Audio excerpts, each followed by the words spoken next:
When I'm training people in corporate insights functions, I ask them, how many of you have actually read your company's annual report?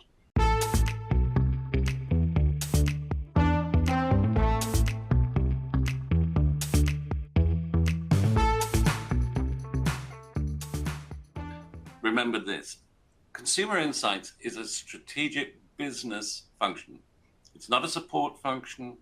It's not market research. It's not just doing research for its own sake. It is a business function that actually has an impact on the strategy of the firm.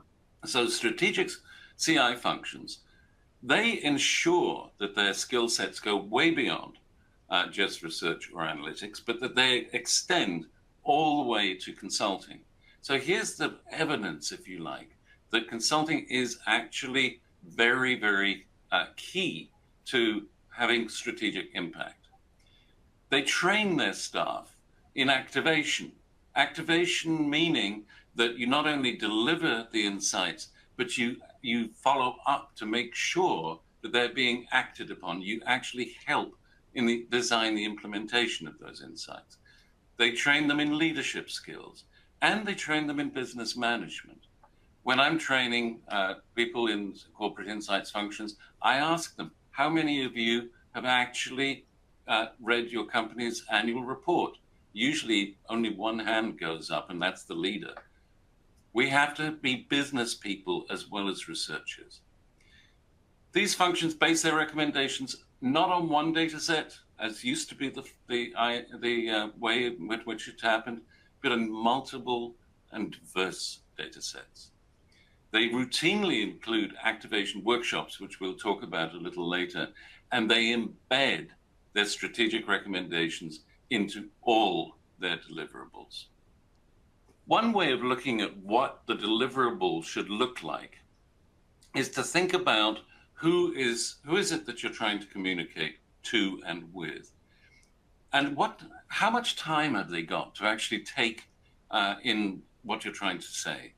And are they people who are looking for evidence, or are they the decision maker? If you're in the bottom left-hand quadrant here, if the person has lots of time on their hands, which many people really don't, and are more interested in evidence, yeah, you can have a report with all the research jargon and the numbers and the tables. But if you're trying to actually persuade a decision maker who has very little time, then you want very clear language. You want it to be concise and low density. You only want to put the data in that actually has anything to do with the business issue. And you have to have what we call the killer chart.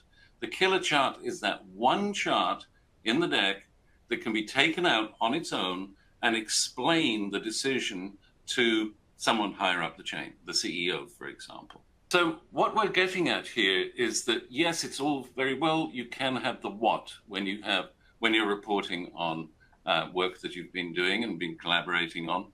You can have the why, but usually what's really important is not only the so what, but the now what.